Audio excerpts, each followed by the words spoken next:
সেটা ছিল হচ্ছে parasitic torque. Am I right? So আজকে আমরা এইটুকুনের পরের অংশগুলো পড়বো আর কি। তো পরের অংশগুলোতে এখানে বলে যে এখানে মোটর ডিজাইন মেবি এটাও পড়ানো হয়েছিল তাই না, যে মানে এস ক্লাস আর কি, বিভিন্ন মোটরের class, class A, class B, class C, class D. হ্যাঁ, এটাও পড়াইছিলাম না? আচ্ছা, তো এখন আমরা মোটরের ইকুইভ্যালেন্ট সার্কিট আর কি ওই বিষয়টা আর কি দেখবো। তো ওখানে এর আগে আমরা যতগুলো সার্কিট দেখছি সেগুলো স্ট্যাটর পার্টটা আমাদের ইকুইভ্যালেন্ট সার্কিটে ছিল না। এগুলি কি আমি পড়াইছি অলরেডি? পড়াইছি তো, এগুলো পড়াইছি না? হ্যাঁ, এগুলো পড়াইছি তো, এগুলো তো পড়াইছি। এই শ্যাফট, হ্যাঁ পড়ানো হয়েছে না?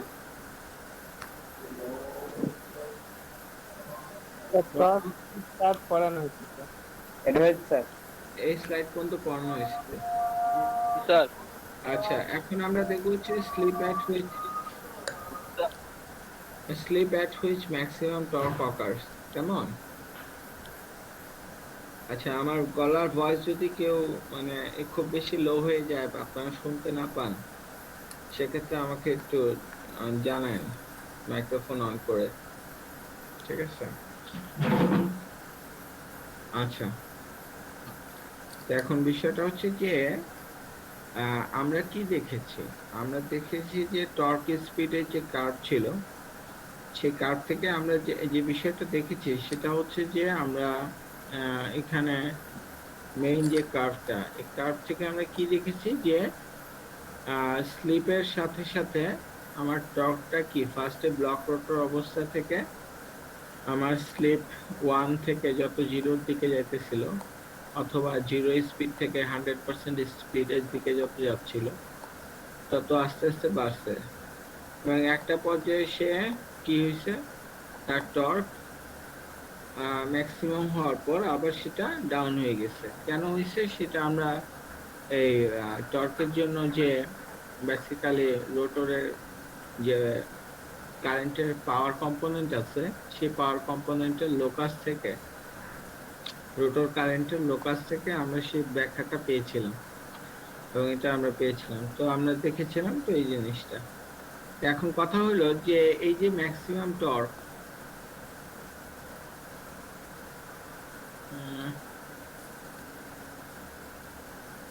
অনেকেরই কি জ্বর হচ্ছে স্যার এখন?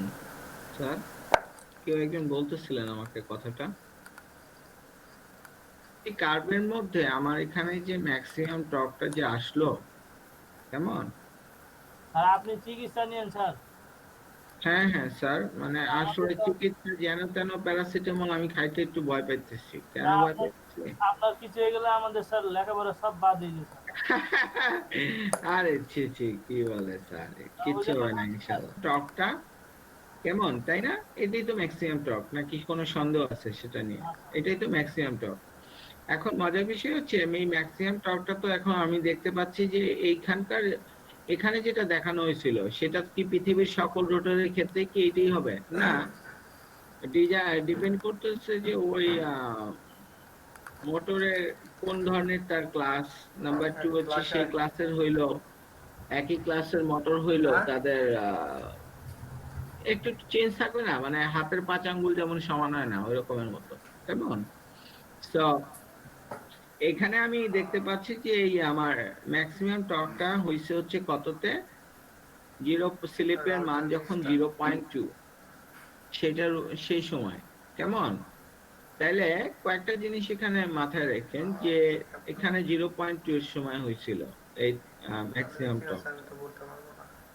আচ্ছা, কোন একটা নির্দিষ্ট স্লিপে হয়েছে, এই তো? আচ্ছা, এখন মজার বিষয় হচ্ছে যে এই যে ম্যাক্সিমাম টর্ক, এই যে ম্যাক্সিমাম টর্কটা,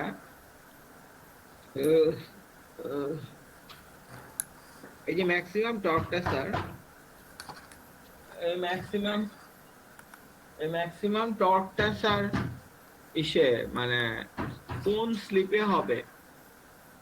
ম্যাক্সিমাম টর্কটা কোন স্লিপে হবে এটা তো বেসিক্যালি আমরা যদি জানতে চাই, ওইটা তো কার্ভ, ওই কার্ভটা যেটা আমরা একটু আগে যে কার্ভটা দেখছিলাম টর্কার স্লিপের, সেই কার্ভটা তো বেসিক্যালি কোনো একটা ইকুয়েশন প্লট করে তারপর আমরা পাইছিলাম, এম আই রাইট?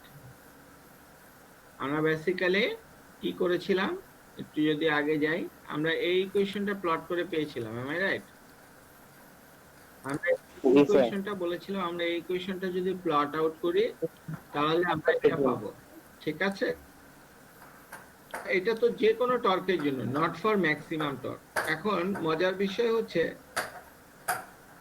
যে সেটাই, এই টর্কের বিষয়টা এখানেও দেখানো হয়েছে। বেসিক্যালি এখানে সমস্ত প্যারামিটার গুলো আমার কি করা হয়েছে, সেকেন্ড রোটর থেকে সেটা আমার স্ট্যাটরে নিয়ে আসি, আমার রাইট? ঠিক আছে, এই ইকুইভ্যালেন্ট সার্কিটটা তো নিয়ে এটা আমরা আগেই পড়ছি। তো এখন এইটা কেউ যদি আমি প্লট আউট করি তাহলে কি ওই আগে যেরকম একটা টর্ক স্পিড ক্যারেক্টারিস্টিক্স এর কার্ভ পাইছি, ঠিক আছে, সেরকমই একটা কার্ভ পাবো। হুম। এখন মজার বিষয় হচ্ছে যে ম্যাক্সিমাম টর্ক কোন স্লিপে ঘটে সেটা আমরা যদি বের করতে চাই তাহলে কি করতে হবে আমাকে, আমি বলে দিলাম যে টাউ টি, এটা বলে দিলাম, এই ইকুয়েশনটা দিয়ে দিলাম। এখন আপনাকে আমি জিজ্ঞেস করলাম যে স্যার ম্যাক্সিমাম টর্ক কোন স্লিপে হবে সেটা আমরা যদি জানতে চাই, মানে কোন স্লিপে হবে ম্যাক্সিমাম টর্কটা, কোন স্লিপে হবে সেটা, তাহলে সেটা কিভাবে বের করব? তাহলে আপনি কি করবেন বলেন তো কেউ? টর্কের মান ম্যাক্সিমাম 1 বসায় দিলে তো ইকুয়েশন সিম্পলিফাই করলে হবে। এই ইকুয়েশনটা মানে কোথায় ওয়ান বসাবো? ed সমান 1। ইকুয়াল টু তো ওয়ান করলে হবে না, কারণ ওয়ান টিডি ইকুয়াল টু তো ওয়ান না, টিডি ইকুয়াল টু তো ওয়ান না। আপনার কথা ঠিক আছে, মানে ঠিক, মানে এটা ঠিক হচ্ছে না, মানে বিষয়টা হচ্ছে কোন একটা কার্ভ ফর এন এক্সাম্পল, এইখানে প্রবলেমটা, মানে ম্যাথমেটিক্স এর ফান্ডামেন্টাল কনসেপ্ট গুলো। ডিডি স্যার কখন হবে স্যার? না না না, ধরেন এটা একটা কার্ভ, এখন এই কার্ভের ম্যাক্সিমাম ভ্যালু কোথায়? চূড়াটা স্যার। এখানটাতে maximum value, am I right? জি স্যার। তাহলে এটা তো বেসিক্যালি এই কার্ভটার একটা ইকুয়েশন আছে, এম আই রাইট? এই কার্ভটা কোন একটা ইকুয়েশনকে প্লট করে এটাকে পাইছি। তাহলে মনে করলাম ধরেন এরকম একটা মানে কার্ভ, বেসিক্যালি আমরা যে ধরনের কার্ভ পাইছি সেটা কোন ধরনের কার্ভ পাইছি, ইফ উই ডু রিলেটেড, আমরা কার্ভটা পাইছি এরকম, এম আই রাইট?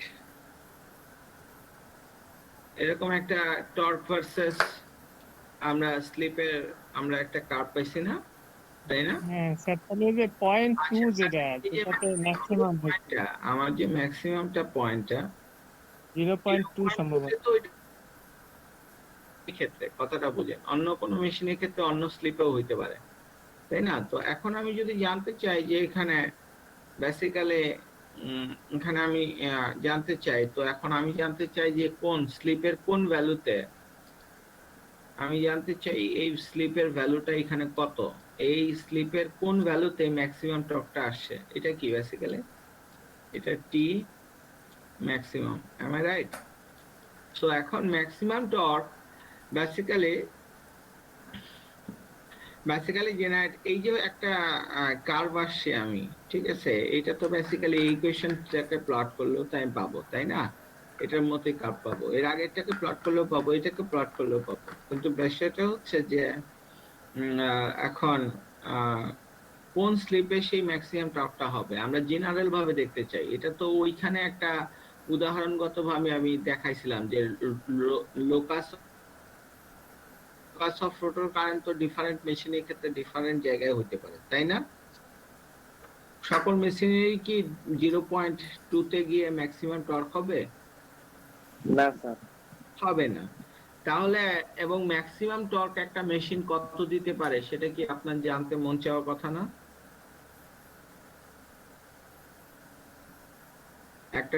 একটা একটা মেশিন ম্যাক্সিমাম টর্ক সে কত দিবে সেটা কি জানতে আপনার মন চাইবে না? একটা একটা মেশিন টাকা দিয়ে কিনবেন, কত পরিমাণ তাই সে ম্যাক্সিমাম টর্ক দিতে পারে সেটা আপনার জানার তো ইচ্ছা করবে, তাই না?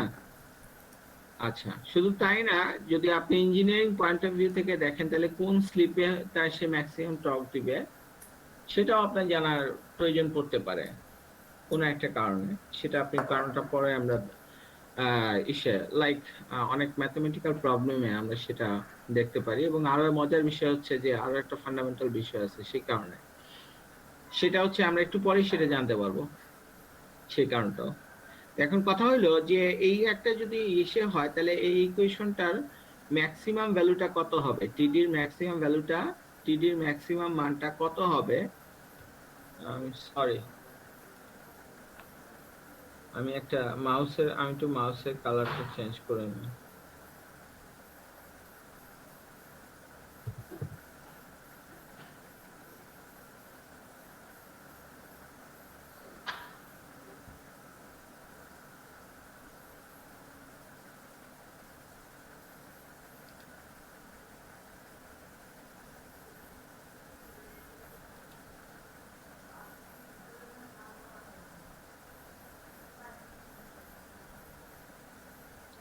Why it is working slow?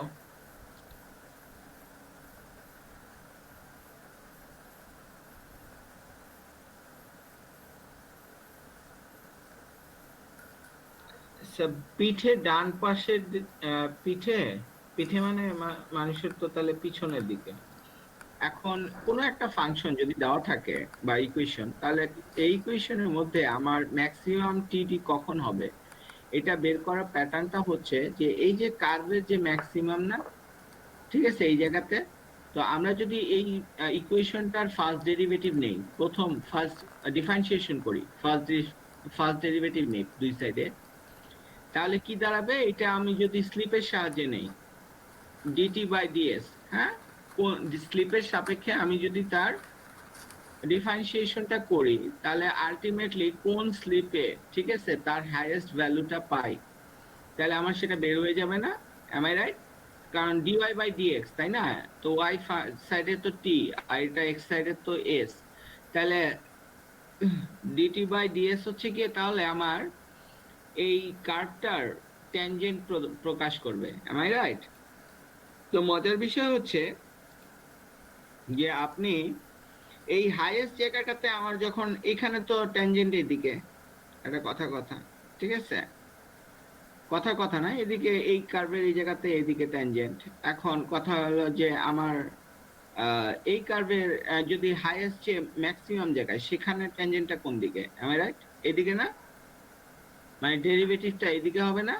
ঠিক আছে, তো আপনি যদি কনসেপচুয়ালি বুঝতে চান, নট ম্যাথমেটিক্স, কনসেপ্ট ম্যাথমেটিক্সের ভাষাটা বুঝতে চান, তাহলে এখানে পরিবর্তনের হার এরকম ফ্ল্যাট হয়ে যাওয়া মানে হচ্ছে কোনো পরিবর্তনের হার নাই। আপনি যদি কার্ভটা থেকেও দেখেন, ঠিক এখানে যদি খুবই কাছাকাছি দুইটা পয়েন্ট নেন তাহলে আপনি বলতে পারেন না যে তাদের মধ্যে কোনো মানে ঠিক ওই জায়গাটাতে টর্কের কোনো চেঞ্জ হয়, মানে ডিটি বাই ডিএস মানে কি? আর সবাই কি আসছে না আমি বের হয়ে গেছি মিটিং থেকে? হ্যালো, স্যার আছি স্যার, আলহামদুলিল্লাহ স্যার, আছি স্যার। একবার কোন ব্যাচের সঙ্গে জানি এরকম হয়েছিল, আমি কথা বলতে চাইছি। তো এখন কথা হলো যে আমি যদি এই কার্ভের ডিফারেন্সিয়েশন নেই তাহলে ম্যাক্সিমাম পয়েন্টে বেসিক্যালি ডিটি বাই ডিএস যেটা, ঠিক আছে, if I write it down, so then so dt divided by ds that will be, যদি টাও ম্যাক্সিমাম, এই ম্যাক্সিমামের জায়গাতে এখানে কত হবে? পরিবর্তনের হার 0, এম আই রাইট? কোনো পরিবর্তনের হার নাই, পরিবর্তন নাই, একই আছে, পরিবর্তনের রেট 0। এইটুকুন পর্যন্ত কি স্যার বুঝতে পারছেন কনসেপ্ট অনুযায়ী?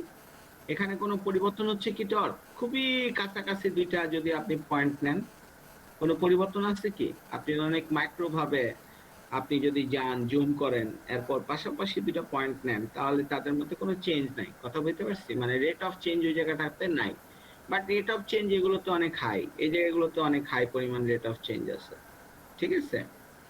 আচ্ছা স্যার, কথা বুঝতে পারছেন কি? জি স্যার। এটা শেখায় নাই ম্যাথমেটিক্সে? ম্যাক্সিমা আর মিনিমা বের করা শেখায় নাই? হ্যাঁ হ্যাঁ শিখেছি স্যার। তাহলে ওই ফাংশনটাকে ডিফারেন্সিয়েশন করব ফার্স্ট অর্ডার, ঠিক আছে? ডিফারেন্সিয়েশন করার পর সেটাকে ইকুয়াল টু 0 দিব। তাহলে ডিটি বাই, তাহলে এইটা করব আর কি। তাহলে আমি ডিএস এর সাপেক্ষে ডিফারেন্সিয়েশন করব, করে অত ইকুয়াল টু 0 লাগবো, কেমন? তো তারপর যদি আপনি করেন, শেষ পর্যন্ত আপনি যদি সেটা ক্যালকুলেশন করেন এবং কমিয়ে আনেন, তাহলে অ্যাপ্রক্সিমেটলি যেটা দাঁড়াবে সেটা দাঁড়াবে হচ্ছে এই ইকুয়েশনটা, সেটা দাঁড়াবে হচ্ছে এই ইকুয়েশনটা পাবো। সেটাকে আবার ইয়া করে একটু ম্যানিপুলেট করে, কারণ টর্ক তো ম্যাক্সিমাম টর্ক যে যে স্লিপে আর কি আসে, যে স্লিপে আমার ম্যাক্সিমাম টর্ক আসে, সেটার জন্য যদি আপনি এক্সপ্রেশন সেই ম্যাক্সিমাম টর্কটা ফার্স্টে বের করলেন, অত ইকুয়াল টু 0, তার মানে এই পার্টটুকুন ইকুয়াল টু এই পার্টটুকুনের ডিফারেন্সিয়েশন করলে যা হবে সেটা ইকুয়াল টু 0। তাহলে কি আর টিডি থাকবে? টিডি বাই ডিএস থাকবে? থাকবে না তো, এম আই রাইট? এটাকে ডিফারেন্সিয়েশন এসে স্লিপের সাপেক্ষে করলে এই পাশে কেউ আমার করতে হবে, এই পাশকেও করতে হবে না স্লিপের সাপেক্ষে ডিফারেন্সিয়েশন? আর যোগ করলে দুই পাশেই যোগ করতে হয় না? জি স্যার। তাহলে ডিফারেন্সিয়েশন যদি করি দুই পাশে ডিফারেন্সিয়েশন করব না এস এর সাপেক্ষে, জি স্যার। করে ইকুয়াল টু 0 লাগবে, এম আই রাইট? তাহলে তখন আমার এইটুকুন পার্ট থাকবে না, তখন থাকবে হচ্ছে এইটুকুন পার্ট, এইটুকুন পার্ট। মানে এটা ইকুয়াল টু এখানে 0 লিখতে হবে, এখানে ইকুয়াল টু 0 দিতে হবে, এ তো ইকুয়াল টু 0, 0 দিতে হবে, ঠিক আছে? 0 দিলে তাহলে এখানে কিন্তু টি নাই আর, ঠিক আছে? থাকবে আর আর এস এর খেলা। তো সেটাকে আপনি যদি ম্যানিপুলেট করে রাখেন, তাহলে আপনার যেটা দাঁড়াবে যে ম্যাক্সিমাম টর্কে, ম্যাক্সিমাম টর্ক যে স্লিপে ম্যাক্সিমাম টর্ক হয়, তার মানে এর আগে যেটা পাইছিলাম আমরা এমনি একটা কার্ভে যেটা দেখেছিলাম যে 0. এমনি কার্ভ না, মানে যে লার্নিং একটা কার্ভ আমরা নিছিলাম, সেখানে দেখেছিলাম যে 0.2 তে এস এর মান 0.2 তে ম্যাক্সিমাম টর্ক হয়েছিল, এম আই রাইট? জি স্যার।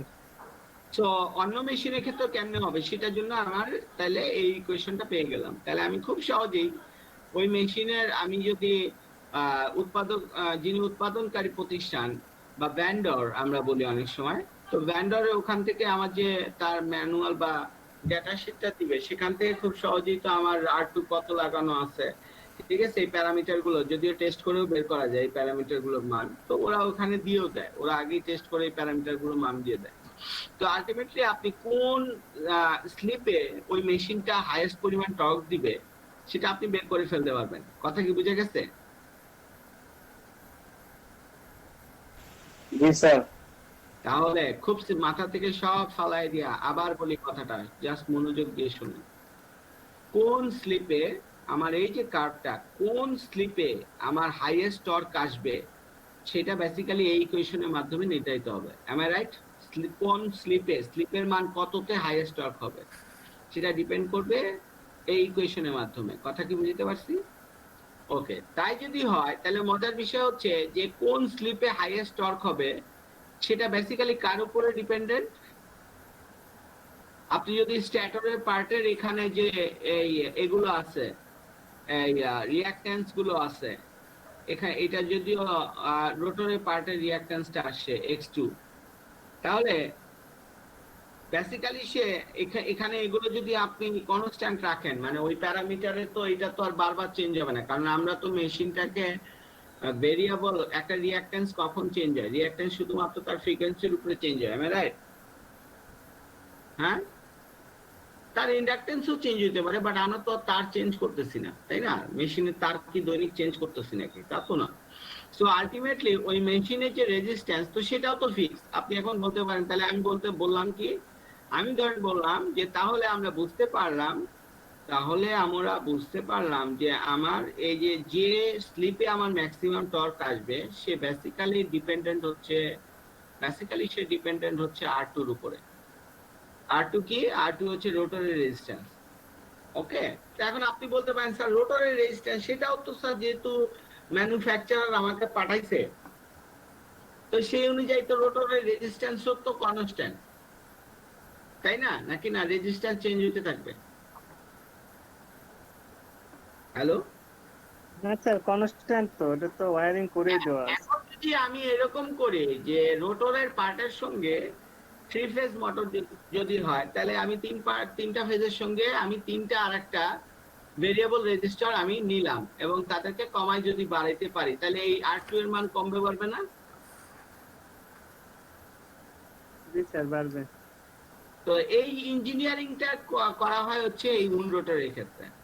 এই যে এখানে, এই যে এখানে যেটা দেখানো হয়েছে, আন্ডারস্ট্যান্ড? এই রোটরের পার্টের সঙ্গে আমার তিনটা ফেজের সঙ্গে আমার তিনটা আরো রেজিস্টার এখানে সংযুক্ত আছে। কথা বুঝে গেছে? স্টারে সংযুক্ত আছে। সো এটা আমি কি করতে পারি? বাড়াইলে তিনটাই বাড়বে, কমাইলে তিনটাই কমবে। তো এইভাবে কমাইতে বাড়াইতে পারি। কথা বুঝে গেছে স্যার? তো এর জন্য এই কোন রোটরে আমার এই তিনটা পার্ট লাগানো হয়েছিল। তখন হয়তো আপনারা বুঝেন না যে এইটা আবার কেন লাগানো হইলো। তাহলে কেন লাগানো হইলো? কেন লাগানো হয়েছে সেটা আমরা বেসিক্যালি বুঝতে পারলাম কোথা থেকে? বুঝতে পারলাম এখান থেকে। এইখানে আমরা ইঞ্জিনিয়াররা বুঝতে পারলাম যে এই কারণে, যেহেতু কোন স্লিপের কোন মানে ম্যাক্সিমাম টর্ক আসবে সেটা সরাসরি সমানুপাতিক হচ্ছে রোটর R2 এর উপরে বা রোটর রেজিস্ট্যান্সের উপরে। সো রোটর রেজিস্ট্যান্স যদি আমি ইঞ্জিনিয়ারিং করে কমাইতে বাড়াইতে পারি, তাহলে তো আমি এই যে কার্ভের যে ক্যারেক্টার, যে কোন স্লিপের কোন মানে তার ম্যাক্সিমাম টর্ক আসবে, তাহলে আমি সেটা ইঞ্জিনিয়ারিং করে করতে পারবো না? তাহলে একটা ক্লাস এ টাইপের, তাহলে আমি একটা ক্লাস এ টাইপের ডিজাইনের একটা নিয়েও আমি চাইলে এর রেজিস্ট্যান্স যদি বাড়াই, ঠিক আছে, এর রেজিস্ট্যান্স যদি বাড়ে, তাহলে বেসিক্যালি স্লিপের মান কি হবে? বাড়বে না কমবে? বাড়বে স্যার। স্লিপের মান বাড়বে। শুধু দেবাশিসই অ্যান্সার দেয়, বাকিরা চুপ থেকে কেন?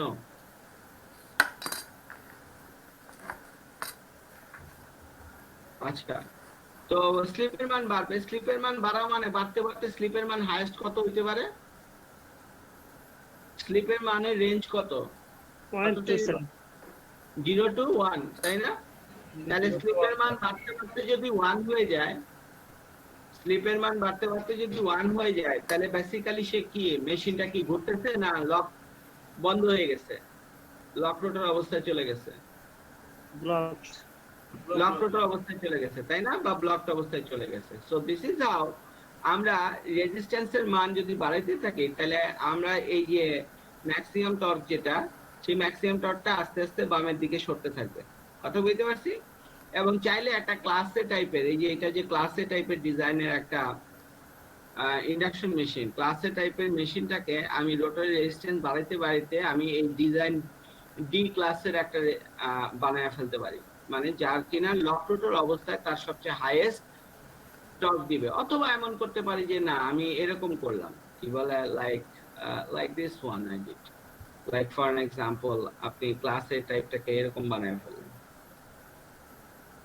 সরি, অঙ্কন ভালো হয় নাই, ঠিক আছে? ম্যাক্সিমাম টর্কটা একই থাকবে, সরি, ম্যাক্সিমাম টর্কটা একই থাকবে, বাট কোন স্লিপে সে তৈরি হচ্ছে, কোন স্লিপে আমি এই ভ্যালুটা পাচ্ছি, সেটার মানটা চেঞ্জ হয়ে যাবে। দেখা গেছে আমি 0.5 এর ক্ষেত্রে পাচ্ছি, ফর এক্সাম্পল 0.5 এর ক্ষেত্রে তখন পাবো। এখন তো এখানে আছে হচ্ছে ক্লাসের ক্ষেত্রে 0.2 এর ক্ষেত্রে দেখানো হচ্ছে। তো এইভাবে আমি রেজিস্ট্যান্স বাড়িয়ে আমি ম্যাক্সিমাম টর্কটা এইভাবে বাম পাশে সরাই নিয়ে এসে লক রোটরেও নিয়ে আসতে পারি। কথা বুঝতে পারছি? ওকে, তাহলে এই কথাটাই এখানে লেখা হয়েছে যে slip is directly proportional to the rotor resistance. কথা বুঝে গেছে? তাহলে আমি যদি পরীক্ষায় দেই যে show that slip is directly proportional to the rotor resistance, হ্যাঁ, তাহলে এটা লিখতে পারা যাবে? লিখতে পারা যাবে? স্যার জি স্যার, এটাও তো লিখতে পারা যাবে, তাই না? আচ্ছা, কিন্তু এখানে যে আসলাম, এখানে কোথা থেকে এসেছি? এখানে তো এখান থেকে আসছি, এবং এটা স্লিপের সাপেক্ষে ডিফারেন্সিয়েশন করে তারপর আমি ইকুয়াল টু 0 ধরে তারপর আমি আসছি, তাই না? সেগুলো এখানে লেখা আছে, হালকা হালকা না, মোটামুটি লেখা আছে। তারপর ম্যাক্সিমাম জিনিস আমি মুখেই বলতেছি, ঠিক আছে, যেগুলো হয়তো বা কভার করবে না। এই জন্যই হ্যান্ড আউট যখন আমি পোস্ট করি তখন এই কথাটা লেখা থাকে যে হ্যান্ড আউট পুরা ক্লাসের ম্যাটেরিয়ালকে কভার করবে না, কারণ ক্লাসে হয়তো আমি বিষয়গুলো যা আছে এখানে হ্যান্ড আউটে দেওয়া তার চেয়ে অ্যাডিশনাল অনেক কথা বলেছি, অনেক ইনফরমেশন দিয়েছি, সেগুলো অথবা ম্যাটেরিয়ালে নাই, সেই কারণে দেওয়া থাকে। আচ্ছা স্যার, এরপর হচ্ছে slip at which maximum torque occur. তাহলে ওরা তাহলে এটা হচ্ছে যদি ব্লক রোটরের ক্ষেত্রে, এটা তো আমরা দেখছি slip at which maximum torque occur এই ইকুয়েশন থেকে। কেমন, এখন যদি ব্লক রোটরের ক্ষেত্রে মানে ম্যাক্সিমাম টর্কটা আমরা উৎপাদন করতে চাই, ফর এক্সাম্পল আমি চাইলাম ক্লাস এ থেকে ক্লাস ডি তে নিয়ে যাব, তাহলে আর2 এর মান কত? আলটিমেটলি ব্লক রোটরের জায়গায় কি হবে, এই ইকুয়েশন থেকে স্লিপের মান কত হবে? 1, এম আই রাইট?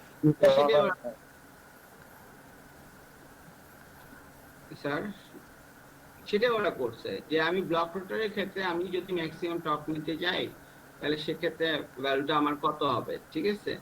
তো সেটা ওরা এখানে দেখাইছে যে আমার ব্লক রোটরের ক্ষেত্রে কোন পার্টটাকে 1 ধরে, তাহলে আর2 ইকুয়াল টু কত কত আর2 নেওয়া লাগবে, মানে কি পরিমাণ আমি ওই যে উন্ড রোটরে যে আমি 3 ফেজে 3টা রেজিস্ট্যান্স লাগাইছি, টোটাল কি পরিমাণ রেজিস্ট্যান্স আমার লাগবে আর2 এর মানটা বের করতে চাইলে, তাহলে এটা ইকুয়াল টু 1। এই ইকুয়েশন একই ইকুয়েশন। তো এখান থেকে আমি কি করব, তাহলে এইটুকুন পার্টের মধ্যে ক্যালকুলেশন করে আমি খুব সহজে এটা পেয়ে যাব না? এটাকে এই পাশে নিলেই তো আমার এটা হয়ে যায়, এম আই রাইট? তাহলে আর2 এর এই ভ্যালুটার জন্যই পাবো। কথা বুঝে গেছে স্যার?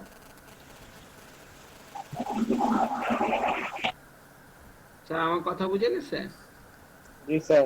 আচ্ছা, তাহলে আর2 ব্লক রোটরের ক্ষেত্রে আমার কি পরিমাণ রেজিস্ট্যান্স লাগবে সেটা আমি পেবো। অথবা আপনি যদি বলেন না স্যার s ইকুয়াল টু 0.5 এর সময় আমি ম্যাক্সিমাম টর্ক চাই, s ইকুয়াল টু 0.5 এর সময় আমি ম্যাক্সিমাম টর্ক চাই, তাহলে কত হবে আর2 এর মান? তাহলে 0.5 লিখবেন এখানে, লিখে 0.5 এর সঙ্গে এই জিনিসটা গুণ করে দিবেন, আর2 ইকুয়াল টু এটা হয়ে যাবে, ঠিক আছে? তারপর আপনি সেই মানগুলো আর1 x1 x2 এর মানগুলো বসায় দিলে আর2 এর মানটা পেয়ে যাবেন। মানে কি, তাহলে আপনি বুঝতে পারবেন যে উন্ড রোটরে আমার আরো কতটুকু রেজিস্ট্যান্স অ্যাড করতে হবে, কারণ আপনার ইসে আর2 এর মানটা আপনি যেহেতু জানেন, তো অরিজিনালি আমার কি পরিমাণ আর2 আছে আর অ্যাডিশনালি আরো কতটুকু দিলে আর2 এর মানটা চেঞ্জ হয়ে যাবে, তো সেটা আমরা বের করতে পারবো, তাই না? বেসিক্যালি এই মানটা ভ্যারি করাইতে পারি, we can vary this value. Okay, so maximum torque okay, so এখন ম্যাক্সিমাম টর্কের যে আমার ইকুয়েশনটা, সেটা তো আমরা এই টি থেকে এটা আমরা তো দেখিয়েছিলাম, এটা কোন ইকুয়েশনটা? বেসিক্যালি এই ইকুয়েশনটা, এই যে ইকুয়েশনটা। এখন ম্যাক্সিমাম টর্কটা কত হবে সেটা যদি আমরা জানতে চাই, আমি তো এই একটা জানলাম যে কোন স্লিপে আমার ম্যাক্সিমাম টর্ক আসবে। এখন ম্যাক্সিমাম টর্কটা কত আসবে সেটা যদি আমি জানতে চাই, তাহলে আমার সেই ইকুয়েশনটা আমি ফার্স্টে নিলাম। ওকে, এই ইকুয়েশনটা তো ওই ইকুয়েশনটাই। এখন এই ইকুয়েশনের মধ্যে এক ম্যাক্সিমাম টর্কের সময় আমার কি এই জিনিসটা না, মানে স্লিপ থেকে আমরা কি জানি, এটা থেকে যে আমরা কি জানি সেই জিনিসটা s equal to r2 by এইটা, কেমন? তাহলে এখানে r2 বাই s, কেন r2 বাই s নিছে, মানে এখানে r2 বাই s আছে যে আল্লাহ r2 বাই s আছে, এই ভ্যালুটার মানটা বসাই দিব, কেমন? আমরা চাই এই জায়গাটাতে বসাই দিতে মানটা, এই যে r2 বাই s, এই r2 বাই যে s আছে, এই s এর r2 বাই s এর ভ্যালুটা আমরা ফার্স্ট বের করব, বের করে কি করব, এটা এখানে বসাই দিব। আবার এখানেও r2 বাই s আছে, খেয়াল করে এখানেও আমি এই জিনিসটা এই মানটা বসাবো, বসাই দিয়ে আমি ক্যালকুলেশন করে আমি ছোট করব বা সিম্পলিফাই করব। সিম্পলিফাই করার পর আমি যেটা পাবো যে আমার ম্যাক্সিমাম যে টর্কটা, কেমন, সেই ম্যাক্সিমাম টর্কটা বেসিক্যালি এই ইকুয়েশন r2 বাই s টা এটা যে পাইছি, সেটা বেসিক্যালি কখন, যে ম্যাক্সিমাম টর্কের সময় স্লিপের মান কত, এম আই রাইট? কোন স্লিপে ম্যাক্সিমাম টর্কের সময় স্লিপের মান কত, সেটাই তো পাইছি। সো আলটিমেটলি আমি যদি এই সূত্র থেকে r2 বাই s এর মান বসাই, তাহলে আলটিমেটলি টর্ক যেটা পাবো সেটা বসাই দিলে যে টর্কের ভ্যালু পাবো সেটা কিন্তু আর টিডি থাকবে না, সেটা হয়ে যাবে টিডি ম্যাক্স। আমি কি বুঝাইতে পারছি? সেটা কিন্তু তখন টিডি থাকবে না, তখন হয়ে যাবে টিডি ম্যাক্সিমাম, কারণ আমি ম্যাক্সিমাম টর্কের স্লিপ কোন ভ্যালুতে সেটার আমি মানটা সেই ইকুয়েশন থেকে আমি r2 বাই s এর মানটা বসাই দিচ্ছি। সো এরপর আমি বসানোর পর সেগুলো ক্যালকুলেশন করে সিম্পলিফাই করার পর আমি যেটা পাবো সেটা হচ্ছে এই ইকুয়েশনটা। কথা বুঝে গেছে? আমি এই ইকুয়েশনটা পাবো। এখন এই আপনি চিন্তা করতে পারেন যে স্যার এত বড় বড়, হ্যালো আসি আমরা, হ্যাঁ আসি। এখন আপনি চিন্তা করতে পারেন যে এত বড় বড় ইকুয়েশন স্যার আনলাম, বেসিক্যালি ইকুয়েশন বড় হয়ে যায়। বেসিক্যালি ইকুয়েশনের সঙ্গে যত আমরা ফ্যামিলিয়ার হব তত আমার ইকুয়েশনটা কি হবে, ছোট হয়ে যাবে। কেমন? নাম্বার 2 হচ্ছে এই ইকুয়েশন গুলো এমনিই করা হয়নি। ম্যাক্সিমাম টর্কটা কত হবে, একটা তো পাইলাম কোন স্লিপে হবে, কিন্তু সেই স্লিপে যে টর্কটা হবে ম্যাক্সিমাম, সেই ম্যাক্সিমাম টর্কটার ভ্যালু কত হবে কেউ জিজ্ঞেস করতে পারে না? আচ্ছা ভাই, বহুত তো খেলা দেখাইলেন যে কোন স্লিপে আপনার ম্যাক্সিমাম টর্ক হবে, এবং আপনি এটাও দেখাইলেন যে আপনি রোটরের রেজিস্ট্যান্স চেঞ্জ করে আপনি চাইলে ম্যাক্সিমাম কোন স্লিপে ম্যাক্সিমাম টর্ক হবে সেটাও ইঞ্জিনিয়ারিং করতে পারবেন। তো ইঞ্জিনিয়ারিং কইরা ম্যাক্সিমাম টর্কটা তখন সেখানে কত হবে সেটা আপনি আমাকে বলতে পারেন? এখন নেসেসারলি এই ক্লাসে ক্লাসে আমার যে ইসেটা আছে, ক্লাসে আমার যে মোটরটা আছে তার যে ম্যাক্সিমাম টর্ক 0.2 তে যা, আমি যদি রেজিস্ট্যান্স বাড়াই তো 0.5 এ আমার যদি তার ম্যাক্সিমাম টর্ক আসে, এইটা ঠিক সেই আগের ভ্যালুই যে থাকবে এটা নেসেসারি না। কথা কি বুঝতে পারছি? আগের ভ্যালু থেকে চেঞ্জ হয়ে যাবে, আগের ভ্যালু থেকে চেঞ্জ হয়ে যাবে। যেমন ডি ক্লাসে চলে গেলে আমরা দেখছি যে আরো হাই পরিমাণে চলে যাচ্ছে। ঠিক আছে, একটা সেকেন্ড স্যার আছেন আমার সঙ্গে? স্যার জি স্যার। আচ্ছা, আমাদের মধ্যে এক স্টুডেন্ট আর কি, ওনার ওয়ান কাইন্ড অফ ক্যালসিয়াম টকটা আমার এটা হবে, তাই না? তো এখন এই গল্পটা দ্বারা, এত বড় ইকুয়েশন দ্বারা কি বুঝলাম, তাই না? আমরা তো ম্যাথমেটিক্স এর ভাষাটা বুঝতে পাই চাই। তো ম্যাথমেটিক্স এর ভাষাটা এইটাই যে মজার বিষয় হচ্ছে যে আমি R2 বা রোটর রেজিস্ট্যান্স চেঞ্জ করে আমি ম্যাক্সিমাম টর্কটা চেঞ্জ করছি, কোন স্লিপে ম্যাক্সিমাম টর্কটা হবে এবং কত মান হবে। তো মজার বিষয় হচ্ছে তার কোনোটাই R2 এর উপরে ডিপেন্ড, ম্যাক্সিমাম টর্ক কত হবে সেটা R2 এর উপরে ডিপেন্ড করে না। এখানে কোথাও ইকুয়েশনের মধ্যে R2 আছে? এখানে কোথাও R2 আছে? ম্যাক্সিমাম টর্ক না স্যার, R2 নাই স্যার, কত R1 হবে? আছে, এখানে R2 আছে? R1 আছে স্যার, R2 নেই। হ্যাঁ, সেই জন্য এটা খুবই, R1 তো আছেই, আরো অনেক কিছু আছে, ভোল্টেজ ভি আছে, এক্স আছে। আমি বলছি যে রোধকে চেঞ্জ করে আমি এই ম্যাক্সিমাম টর্ক পাইলাম, তার উপরে কিসে ডিপেন্ডেন্ট? নো, জাস্ট তাহলে তাকরা প্রভাবক, প্রভাবক যেমন প্রভাবক কি করে, বিক্রিয়ার গতিকে কমায় বা বৃদ্ধি করে, তাই না? যেমন আমাদের শরীরে অ্যান্টিবায়োটিক কি করে, আমাদের শরীরে অ্যান্টিবায়োটিক বেসিক্যালি আমাদের রোগ প্রতিরোধ ক্ষমতাটাকে ত্বরান্বিত করে, তাই না? এর বাইরে আর কিছুই করতে পারে না। অ্যান্টিবায়োটিক ইটসেলফ নিজে কোনো ওষুধ না, তাই না? মেডিসিন না ওই রোগের, যে কোনো রোগের। আচ্ছা, তো তাহলে এটা হচ্ছে একটা ইন্ডিপেন্ডেন্ট লাইন।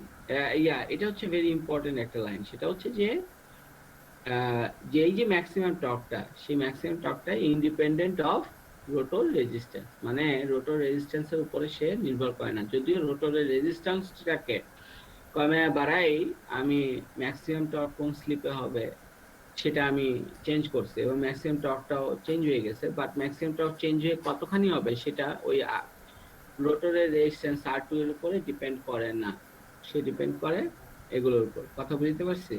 মানে স্ট্যাটর পার্টের দিকে এবং রোটর পার্টের দিকেও ডিপেন্ড করে, বাট সেখানে রোটরের রিঅ্যাকট্যান্সের উপরে ডিপেন্ড করে, নট অন রোটরের রেজিস্ট্যান্স। সো রোটরের রেজিস্ট্যান্সের উপরে সে ডিপেন্ড করে না। তো এটা অনেকখানি বড়। তো এইটা আপনি যদি এরকম পর্যন্ত না আসতাম ক্যালকুলেশন করে আমরা, তাহলে আমি যদি এই কথাটা ডাইরেক্ট বলে দিতাম যে আমার এখানে যে টর্ক আছে, এই টর্কটা বেসিক্যালি ম্যাক্সিমাম টর্ক কত হবে সেটা কিন্তু R2 এর উপরে নির্ভর করে না।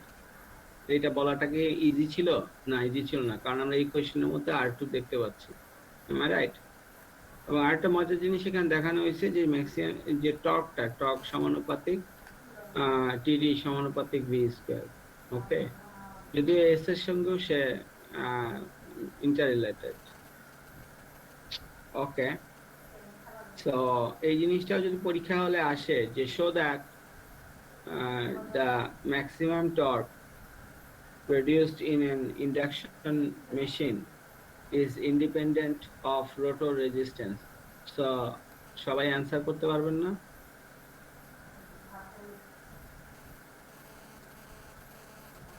হ্যালো, আচ্ছা চেষ্টা করে নিয়েছি। মানে ম্যাক্সিমাম টর্ক রোটরের রেজিস্ট্যান্সের উপরে নির্ভর করে না, ঠিক আছে? সেটা যদি আমি দেখাইতে বলি তাহলে কি করতে হবে? তাহলে আপনাকে বেসিক্যালি স্লিপের এই ভ্যালুটাতে যেতে হবে, এটা না, বেসিক্যালি আপনার যেতে হবে এইটাতে, স্লিপের ভ্যালুতে। এখান থেকে R2/S মূল যে টর্কের যে মান, এই ইকুয়েশনের মধ্যে R2/S এর জায়গাটাতে আপনি মান বসাই দিবেন। এই ম্যাক্সিমাম টর্কের স্লিপের যে ইকুয়েশনটা, এটা কোন স্লিপে ম্যাক্সিমাম টর্ক হবে, এইটা থেকে R2/S এর মানটা বসাই দিবেন। বসাই দিয়ে আমরা কি করব, সেটা সিম্পলিফাই করব। করার পর আমরা যেটা পাবো, আপনি বলতে পারেন যে after simplifying we find TD equal to this one, okay? অথবা you can give a try at your home for simplifying that what is the result you find after simplifying this, okay?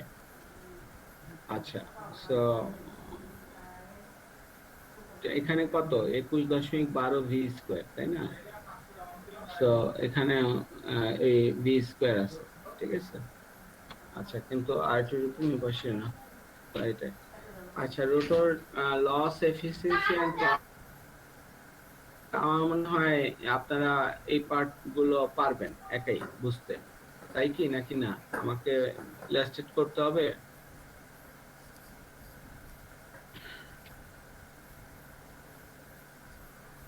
এমনি একটা overview Hello? বলবেন তাহলে। আচ্ছা, ঠিক আছে। তাহলে আমার বেসিক্যালি আমি যে কি করেছি,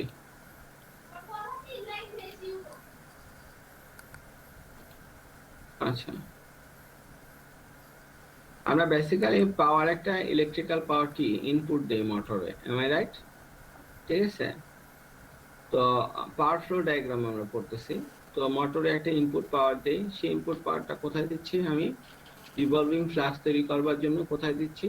স্ট্যাটরে। তো স্ট্যাটরে ইনপুট পাওয়ার দিলাম। তো ইনপুট পাওয়ারটা দেওয়ার ফলে স্ট্যাটরের যে কন্ডাক্টর, তার ভিতর দিয়ে একটা লস হবে, আই স্কয়ার লস, কেমন? এবং মজার বিষয় হচ্ছে স্ট্যাটরে যেহেতু উপরে স্থির অবস্থায় ওইটা স্লটের ভিতরে পেঁচানো, তো ওইখানে তো ম্যাগনেটিক ফেরোম্যাগনেটিক এলিমেন্টের স্লটের ভিতরে, মানে আয়রন অথবা আয়রন কাস্টের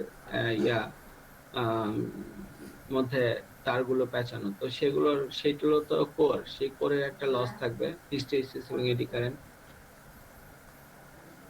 নেসেসারিলি ট্রান্সফরমারের মতো রেক্ট্যাঙ্গুলার হইতে হবে বা ওইরকম হইতে হবে এমন কোনো কথা নেই, ঠিক আছে? যেরকমই দেখতে হোক না কেন, যেমন তার যেরকমই পেঁচায়, যতই পেঁচায় রাখি না কেন, তার টোটাল রেজিস্ট্যান্স একই থাকে, am I right? তাই না? এখন তার দিয়ে যদি একটা ভালোবাসা হার্ট শেপ করি, হ্যাঁ, তাহলে কি ভালোবাসায় রেজিস্ট্যান্স কমে যাবে? কমে যাবে না, তাই না? আচ্ছা, তো ওইটাই, কোরের যেরকমই দেখতে হোক, ট্রান্সফরমার কোডটা হয়তো ডিফারেন্ট দেখতে। কি বললেন স্যার? হ্যাঁ, পিএসসিএল। এসসিএল হচ্ছে স্ট্যাটর কন্ডাক্টর লস, আচ্ছা। এটা কোড। এরপর সেখান থেকে রিভলভিং ফ্লাক্সটা তৈরি হয়েছে, তৈরি হওয়ার পর সেটা ফ্লাক্সের মাধ্যমে ওখানে কি হয়েছে, স্ট্যাটর থেকে পাওয়ারটা ওই স্ট্যাটর আর রোটরের মাঝখানে যে গ্যাপ আছে গেছে না, am I right? am I right? G sir. সেই গ্যাপ থেকে কোথায় যায়? রোটরে। এটা রোটরের কয়েল, ঠিক আছে? মানে দিস ওয়ান রোটরের কয়েল, এটা হচ্ছে রোটরের কয়েল, আর এটা হচ্ছে স্ট্যাটরের কয়েল, am I right? মাঝখানে তাদের গ্যাপ। তো এরপর কি হইল? এরপর যেটা হইল, এই গ্যাপের পাওয়ারটা, পি গ্যাপটা, সেই পি গ্যাপটা বেসিক্যালি রোটরে আসলো। তো রোটরে আসার পর কি হইল, সেই রোটরের ভিতরে রোটরটা ঘোরা শুরু করলো এবং তার ভিতরে কি কারেন্ট থাকবে, তাই না? তো তৈরি হবে সেই কারেন্টের রোটর কন্ডাক্টর লস, আরসিএল। কথা বুঝে গেছে? রোটর কন্ডাক্টর লস, আরসিএল, এটা হবে। তো রোটরের কন্ডাক্টরের যদি লস হয় তার মানে কারেন্ট আসে, তাইলেই না তার মধ্যে একটা মেকানিক্যাল টর্ক তৈরি হবে, এম আই রাইট? কারেন্ট যদি নাই থাকে তাহলে কি কোনো টর্ক তৈরি হবে বা ঘূর্ণন বল তৈরি হবে? কারণ টর্ক টাউ ইকুয়াল টু কি, আই এল ক্রস বি, তাই না? টর্ক টাউ ইকুয়াল টু কত, I L cross B, am I right? কথা বোঝা গেছে? তো এখন যদি আই এর মান যদি জিরো হয়, আই এর মান যদি জিরো হয় তাহলে এই টোটালটার ভ্যালু কত হবে? টোটাল ভ্যালুটা কত হবে? জিরো হবে না? কারেন্ট না তো টর্কের মানও কত হবে? টর্কের মানটাও জিরোই হয়ে যাবে, এম আই রাইট? সো আগে সেজন্য কন্ডাক্টরের রোটরের পাওয়ার গ্যাপ থেকে, এয়ার গ্যাপ থেকে পাওয়ারটা যখন রোটরে আসে আগে কন্ডাক্টরের লসটা হইতে হবে, তারপরে যেটা টর্ক তৈরি হইলো ডেভেলপ টর্ক হইলো। টর্কের মাধ্যমে বললে ডেভেলপ টর্ক, ঠিক আছে? সেই ডেভেলপ টর্কটা বেসিক্যালি এখানে পি মেকানিক্যাল বা মেকানিক্যাল পাওয়ারটা আমার কি হইলো, ডেভেলপড হইলো, understand? So that is mechanical power. এই মেকানিক্যাল পাওয়ারটা যখন হওয়ার মানে কি, এই মেকানিক্যাল পাওয়ারটা হওয়া মানে রোটরটা ঘোরা শুরু করা, এম আই রাইট? ফ্রিকশন এবং উইন্ডেজ লস হবে, তাই না? ঘর্ষণ এবং বাতাসের সঙ্গেও একটা তার ঘর্ষণ থাকবে, আর একটা হচ্ছে সে যে বিয়ারিং এর সঙ্গে ঘুরতেছে সেই বিয়ারিং এর সঙ্গেও তার কি হবে, এক ধরনের ফ্রিকশন হবে, এম আই রাইট? সেই ফ্রিকশন এবং উইন্ডেজ লসটা হবে। এরপর আরেকটা অংশ হবে হচ্ছে স্ট্রে লস। স্ট্রে লসটা কি বলেন তো একজন?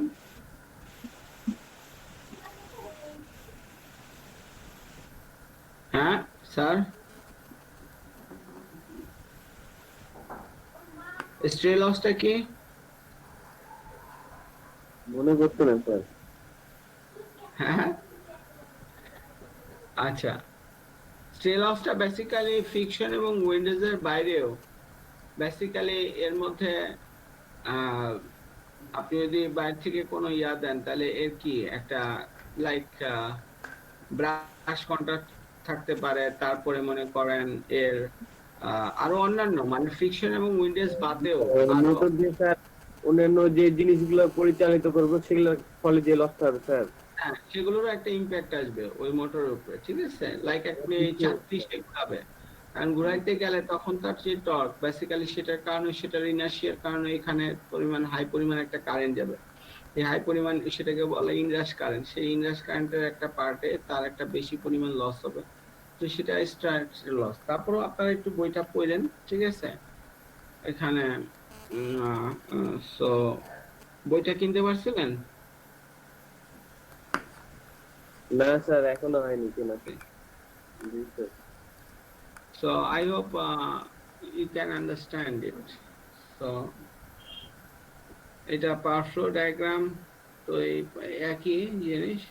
তো এই লস গুলো এই পাশে নিচে দিয়ে যা দেখানো হয়েছে এগুলো সব লস। তো এই লস গুলো টোটাল লস গুলো, এই টোটাল যে লস গুলো, এই টোটাল লস গুলো মিলে হচ্ছে কি আমার P loss, M I right? এই যে পি লসটা basically this one, P loss. কথা বুঝে গেছে? জি sir. PSCL, P core, RCL, friction windows, stray loss. Come on. আচ্ছা, সো এখান থেকে এই এটা হচ্ছে পি লস পাইলাম, আর এখানে শ্যাফটে যে পাওয়ারটা, তাই না? এটা তো ইনপুটে, তো আগেই দেখছি। এখন শ্যাফটের পাওয়ারের ইকুয়েশনটা আমরা এর আগে যেটা দেখেছিলাম সেটা হচ্ছে কি আমার বেসিক্যালি এই যে মেকানিক্যাল যে পাওয়ারটা, সেই পাওয়ারটা থেকে এই দুটা লস যদি বাদ যায়, এই মেকানিক্যাল পাওয়ারটা থেকে আমার যদি এই দুটো লস বাদ যায় তাহলে আমি পাবো কি? তাহলে আমি পাবো হচ্ছে গিয়ে এই পি শ্যাফট, মানে মেকানিক্যাল পাওয়ারটা থেকে এই দুইটা লস বাদ দিলে আমি পাবো হচ্ছে গিয়ে শ্যাফটের পাওয়ার, মানে মোটরের শ্যাফটে সেই পাওয়ারটা পাবো। তো সেটা এখানে লেখানো হয়েছে, ঠিক আছে? তো পি শ্যাফট ইকুয়াল টু কত? টর্কের সঙ্গে পি এর যে ইন্টার রিলেশনের সূত্র সেটা আমরা কি জানি? P equal to NT divided by 52, তাই না? তো সেই ইকুয়েশন অনুযায়ী এখানে যেহেতু যদি পি শ্যাফট হয় তাহলে এখানে হবে টি শ্যাফট, এখানে যদি পি মানে মেকানিক্যাল হয় তাহলে এখানে টিডি হবে ডেভেলপ টর্ক। কথা বুঝতে পারছি? এন আর হচ্ছে গিয়ে রোটরের রোটেশন পার মিনিট। আর এখানে ছোট একটা স্কোয়ার দেখা যাচ্ছে, এটা বেসিক্যালি পিডিএফ করার প্রবলেম। ঠিক আছে, এটা বেসিক্যালি কিছুই না। যারা হুবহু লিখবে তাদের এখানে হয়তো বা তারাও একটা স্কোয়ার আমাকে দিয়ে দিবে খাতায়। হ্যাঁ ইনটু তো হ্যাঁ, অনেকে আবার হয়তো বা বুঝে না, এখান থেকে ডাইরেক্ট এটা সহ দিয়ে দিতে পারে। অনেকে আবার দেখলাম যে আমার হ্যান্ড আউট খোলার সময়ই পায় নাই, জাস্ট নেটে সার্চ দিয়ে আমাকে দিয়ে দিছে। হ্যাঁ, স্যারের অ্যাসাইনমেন্ট দিয়ে দিছে নেটে সার্চ দিয়ে। আমি এতটা ব্যথিত হইছি। তো এফিসিয়েন্সি কি আউটপুট বাই ইনপুট? তো আউটপুট হচ্ছে কি আমার পি শ্যাফট, আর ইনপুট হচ্ছে কি আমার এই পার্টটা। তো ultimately P shaft by P input. তো পাওয়ার ফ্যাক্টরটা কি হবে? পাওয়ার ফ্যাক্টরটা তো এইটা পি বাই এস, এটা তো আমরা আগেই জানি, am I right? P equal to কত? VI cos theta. আর এস ইকুয়াল টু কত? বিআই। তো বিআই কাটা গেলে থাকে কত? কস থিটা না? তাহলে cos θ তো power factor. This is Y দুইটা পাওয়ারের ফ্যাক্টর এই কারণেই ওটা cos θ কে পাওয়ার ফ্যাক্টর বলে, যেটা কিনা ইলেকট্রিক্যাল সার্কিটে অনেক টিচার শেখায়, অনেক টিচার শেখায় না। যে কেন পাওয়ার ফ্যাক্টর বলা হইতেছে ফ্যাক্টর, তাহলে দুইটা জিনিসের অবশ্যই অনুপাত, কিন্তু অনুপাত জিনিসটা না বলে শুধু বলে power factor equal to cos θ, যেটা কিনা উচিত না। আচ্ছা, যাই হোক, এরপর হচ্ছে ইন্ডাকশন মোটরের স্টার্টিং। তো আমি মূল কনসেপ্টটা বলে দেই। স্টার্টিং এর মূল কনসেপ্টটা কি? স্টার্টিং এর মূল কনসেপ্টটা হচ্ছে যে আমরা কখনোই চাই না একটা মোটর যখন ফার্স্টে মানে ইনিশিয়ালি থাকে, তার বেসিক্যালি সে থাকে ইন্ডাকটিভ, মানে রেজিস্টিভ ক্যারেক্টারটা তার কম থাকে, তাই না? আমরা দেখেছি লক রোটর অবস্থায় সে তার মানে কারেন্ট আমরা যখন দেখছি, তো তখন দেখছি যে কারেন্ট প্রায় 90 ডিগ্রি ল্যাগ, প্রায় 90 ডিগ্রি। তো ডিপেন্ড করতেছে কিছু রেজিস্ট্যান্স আছে বলে। কিন্তু যখনই সে মোটরটা ঘোরা শুরু করে তখন তার ইন্ডাকটিভ ক্যারেক্টারটা কমে আসে, এবং সে তখন একটা কমে আসলে তখন আরেকটা আপেক্ষিকভাবে বেড়ে যায়। ঠিক আছে, বেসিক্যালি রেজিস্ট্যান্স তো বাড়ে না, বাট আপেক্ষিকভাবে মানে মানে একটা দাগের পাশে একটা বড় দাগ দিয়ে রাখলে তাহলে একটাকে ছোট মনে হয় না? এখন বড় দাগটা যদি ছোট হইতে থাকে ধীরে ধীরে, তাহলে এক সময় কি ওই আগে পাশের দাগটাকেই তো মানে মনে হবে আস্তে আস্তে সে বড় হচ্ছে, লাইক দ্যাট। সো ইনিশিয়ালি তার আমি যদি ফুল ভোল্টেজে আমি অন করতে চাই, তাহলে একটা হিউজ পরিমাণ কারেন্ট, যেহেতু রেজিস্টিভ ক্যারেক্টারটা তার কম থাকে, সো ইনিশিয়ালি অনেক হাই পরিমাণ কারেন্ট, রেজিস্ট্যান্স মানে কি বাধা, তো বাধা কম থাকার কারণে অনেক হাই পরিমাণ কারেন্ট যাবে, এবং যেটা কিনা রেটেড কারেন্টের চেয়ে অনেক বেশি হবে। সো আলটিমেটলি মোটরটা পুড়ে যেতে পারে। কথা বুঝতে পারছি? তো সেই জন্য স্পেশালি অনেক হাই পাওয়ার মেশিনগুলোর ক্ষেত্রে, তো সেই জন্য আমরা ডিরেক্ট, বাট লো পাওয়ার হইলে সেগুলোকে তৈরি করা হয় এমন ভাবে যাতে আপনি ডিরেক্ট যদি পাওয়ার দেন তারপরেও যেন সে চলতে পারে কোনো মেশিনে, যাতে লাইফে, যদিও মেশিনের লাইফ টাইমের কিছু বিষয় থাকে ইনহেরেন্টলি, ঠিক আছে, সেটা ডিপেন্ড করে বেসিক্যালি ফ্রিকোয়েন্সি এবং ভোল্টেজের ফ্ল্যাকচুয়েশনের উপরে। ভোল্টেজ হচ্ছে 10% আর ফ্রিকোয়েন্সি হচ্ছে 5% ম্যাক্সিমাম। তো সেটার উপরে বেস করে সেটার লাইফ টাইম 15 বছর হবে, 5 বছর হবে না, কত হবে, সেটা আরো কিছু ক্যালকুলেশন আছে। তাহলে সেই হিসাবে এটা এস্টিমেশন দেওয়া যায় যে এটা কতদিন চলবে।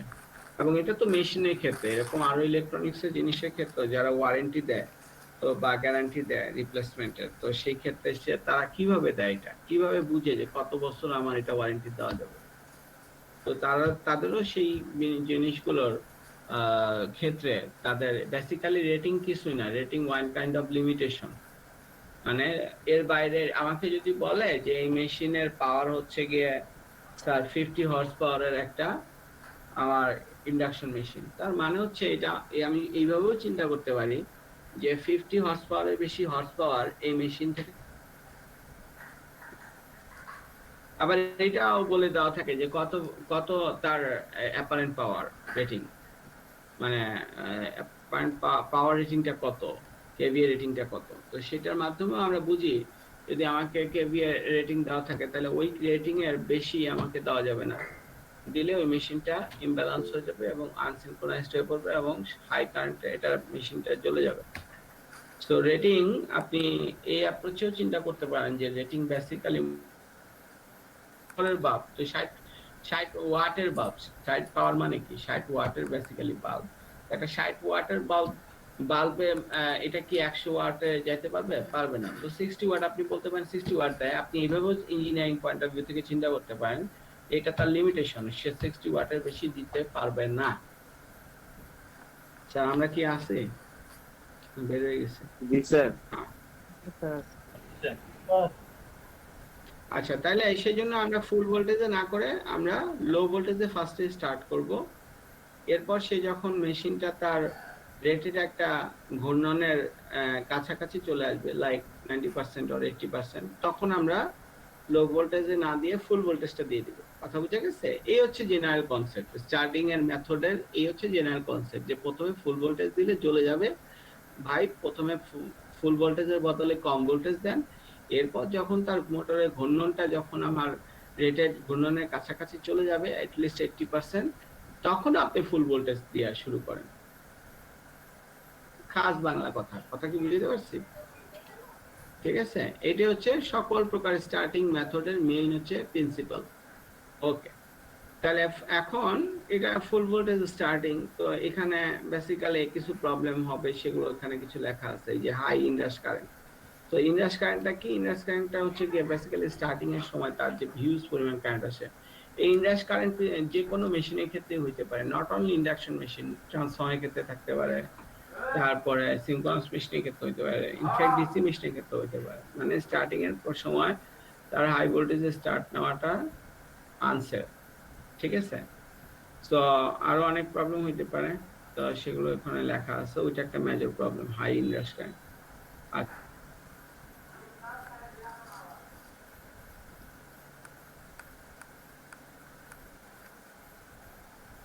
কার্বন ব্রাশের মাধ্যমে অটো আমরা পজিশন চেঞ্জ করতে পারি। তো অনেক বেশি পরিমাণ কয়েলের পর যদি আমি নেই, ঠিক আছে, তাহলে আমার বেসিক্যালি এই পাশে পাবে আমার বেসিক্যালি ইসে মানে যত উপরের দিকে নিতে নিতে আমি যদি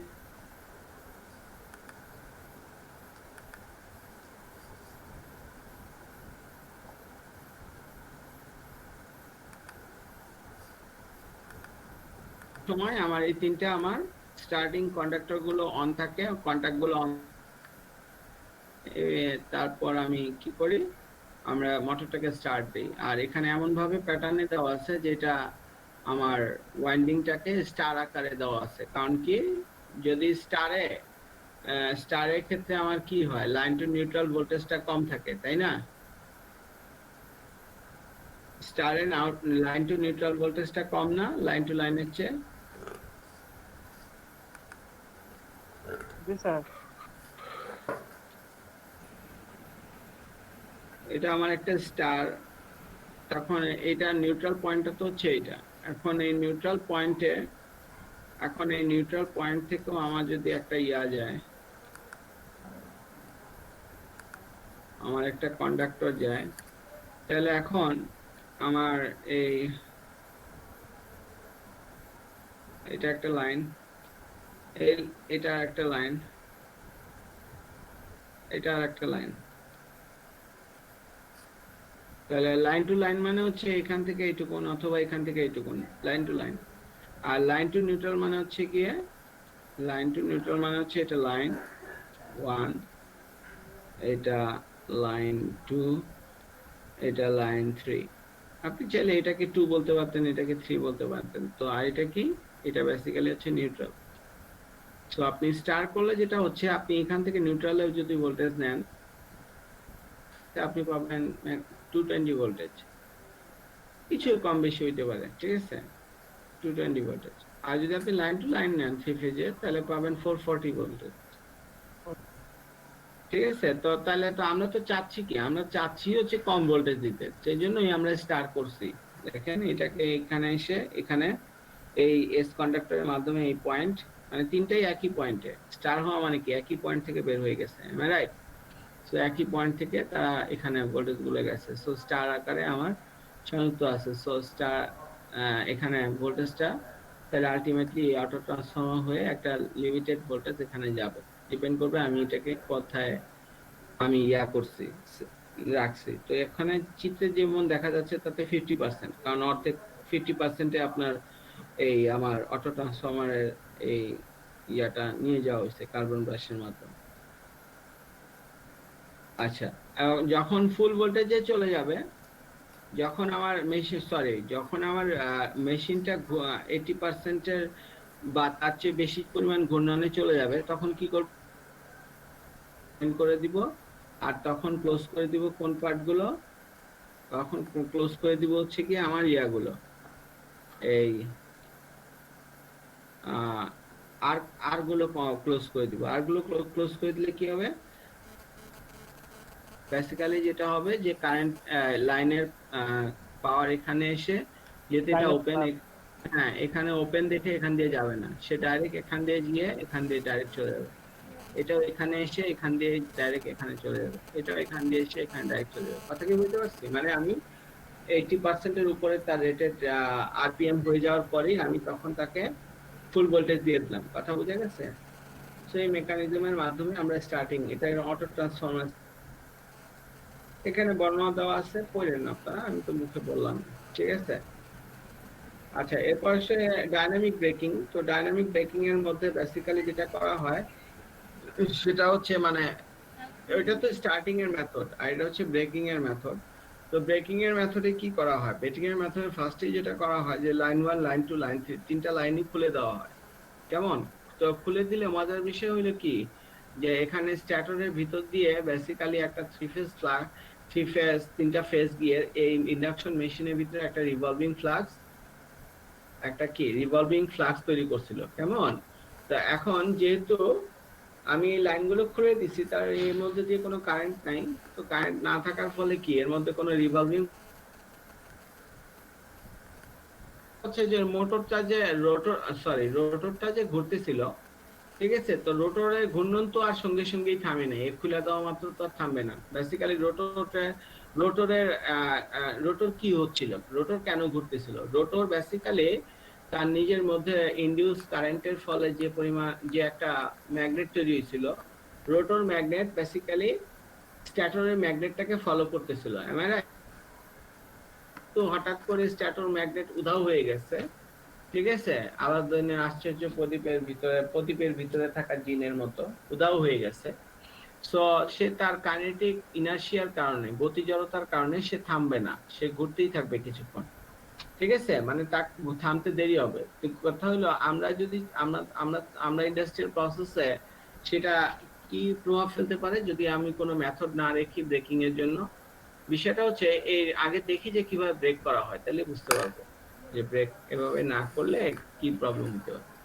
তো আলটিমেটলি আমি লাইনগুলো ওপেন করে দিলাম, তাহলে এনএসটা আর থাকলো না, সিনক্রোনাস ফ্লাক্স, রোটিং ফ্লাক্সটা থাকলো না, থাকলো শুধু এনআরটা, মানে রোটরের ম্যাগনেটিক ফ্লাক্স। তো সে যেহেতু স্ট্যাটর কন্ডাক্টর গুলোকে সে নিজে ঘোরার সময় কি করতেছে, সুইপ করতেছে, তাই না? স্ট্যাটরের কন্ডাক্টর গুলোকে সে কাট করতেছে, সেই ম্যাগনেটিক ফ্লাক্স এনআর। তো কাট করার ফলে স্ট্যাটরের কন্ডাক্টর গুলোর মধ্যে এক ধরনের ভোল্টেজ তৈরি হবে, এম আই রাইট? ভোল্টেজ তৈরি হয়ে কি হবে, এই সাইডে কোনো লোড থাকলে তাদের মধ্যে কি হবে, পাওয়ার আসবে, এম আই রাইট? তার মানে হচ্ছে যে আমি এই লাইনটা খুলে দিলে বেসিক্যালি এই মোটরটা তখন সে কাজ করবে, যেহেতু স্ট্যাটর থেকে পাওয়ার যাচ্ছে, তাহলে আলটিমেটলি সে জেনারেটর আকারে কাজ করবে না তখন সেই মুহূর্তটাতে, তাই না? তাই কি? জি স্যার। ওকে। তো জেনারেটর আকারে যদি কাজ করে, তা আমরা এই কন্টাক্ট গুলো তখন ক্লোজ থাকে, এই কন্টাক্ট গুলো ক্লোজ থাকে, এই কন্টাক্ট গুলো হয়ে এখান দিয়ে হয়ে এখান দিয়ে হয়ে এখান দিয়ে হয়ে বেসিক্যালি সে যেটা করবে সেটা হচ্ছে এই কন্ডাক্টর গুলো ক্লোজ করা হয়। তো যেটা করবে সেটা হচ্ছে ট্রান্সফরমারে যাবে। কেন ট্রান্সফরমারে যাবে? বেসিক্যালি আমরা ডিসি ইনজেকশন করব, মানে ডিসি আমাদের শরীরে যেমন ইনজেকশন দেয় না, বা সিরিঞ্জ দেয় না, সিরিঞ্জের মাধ্যমে সুই দিয়ে আমরা কোনো কিছু অনেক সময় নেই, ঠিক আছে? ছোটবেলায় তো টিকা নিছি, ঠিক আছে? তো এটাকে বলে ডিসি ইনজেকশন মেথড, ঠিক আছে? এই যে এখানে this call DC injection method. তো ডিসিটা কিভাবে দিব, এই যে এখানে যে আমার জেনারেটর অ্যাকশনের ফলে আমার যে জেনারেটর আকার সেটা তো সাইনোসয়েডাল, এম আই রাইট? সেটা তো সাইনোসয়েডাল অথবা অল্টারনেটিং। এখানে আমার একটা ভোল্টেজ এখানে আসতেছে, ভোল্টেজের ফলে এখানে কন্ডাক্টর ক্লোজ থাকলে কারেন্ট আসবে।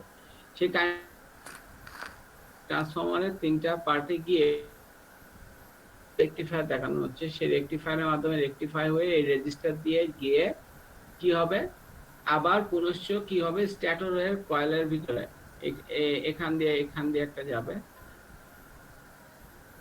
একটা লাইনে যাচ্ছে, কেমন? তো এই দুইটা লাইনের ভিতরেই আমরা দিলেই আনা, তিনটাতে দেওয়ার দরকার নাই, ঠিক আছে? যে দুইটা লাইনের ভিতরে আমরা ডিসি ইনজেক্ট করছি। সো ডিসি ইনজেক্ট করার ফলে কি ঘটবে? ধরেন ফর এন এক্সাম্পল যে আমার প্রথম যে ডিসিটা এখানে গেল, এটা কি বুঝতে পারছেন যে রেকটিফায়ার থেকে রেকটিফাই হয়ে রেজিস্ট্যান্স হয়ে এখানে কন্ডাক্টর গুলো ক্লোজ থাকলে এখান দিয়ে ঢুকবে এবং এটাও এখান দিয়ে ঢুকবে, কথা এটা তো বুঝা গেছে? বুঝা গেছে। এখন এইখান দিয়ে যেটা আসলো আর এখান দিয়ে যেটা আসলো, দুইটা তো একই রকম ডিসি, একই অ্যাঙ্গেল, এটা তো আরো সেক্ষেত্রে যেটা হবে, যদি নাও হয়, ধরেন একজন আসলো হচ্ছে গিয়ে এইদিকে, আরেকজন আসছে হচ্ছে গিয়ে এই দিক বরাবর, তাহলে দুইজনের ফলে আমার নেট যে পরিমাণ আমি পাবো সেটা কি হবে, এই ভেক্টরের মাধ্যমে, ভেক্টরের কি বলে, কর্ণটাই হবে হচ্ছে গিয়ে আমার লব্ধি। তাহলে এখানেও আমি কি পাচ্ছি, এখানেও আমি পাচ্ছি যে দুজনের ফলে, যেহেতু এটা ডিসি, অতএব এরা তো চেঞ্জ হচ্ছে না এবং এরা ঘুরতেওছে না, এরা স্টিল, এটা কিন্তু ঘুরছে না, ঠিক আছে? সো আলটিমেটলি সেটা হচ্ছে গিয়ে এই দিক বরাবর। সো এই এই এই লব্ধি ম্যাগনেটিক ফ্লাক্সটা পাইলাম, সেটাও কিন্তু ফিক্সড অবস্থায় স্ট্যাটরের, তাহলে এটাই হচ্ছে স্ট্যাটরের আমার magnetic flux. So if I do write it in some inclusive manner, সেটা হচ্ছে গিয়ে আমি যদি এটাকে বলি, সো স্ট্যাটরের বেসিক্যালি এটা ম্যাগনেটিক ফ্লাক্স স্ট্যাটরের, এবং কার জন্য? ডিসির জন্য। কথা বুঝাতে গেছে? মানে ডিসি পাওয়ারের জন্য আমার এখানে ডিসি পাওয়ারের জন্য আমার fixed, it is not rotating, এটা ফিক্সড, এটার মধ্যে কোনো প্রকার রোটেশন নাই, ঠিক আছে? কোনো প্রকার রোটেশন কি হবে, কোনো প্রকার রোটেশন থাকবে না। কথা কি বুঝা গেছে? এটা ফিক্সড অবস্থা থাকবে। তো ফিক্সড অবস্থা যদি থাকে, রোটরের যেটা এনার,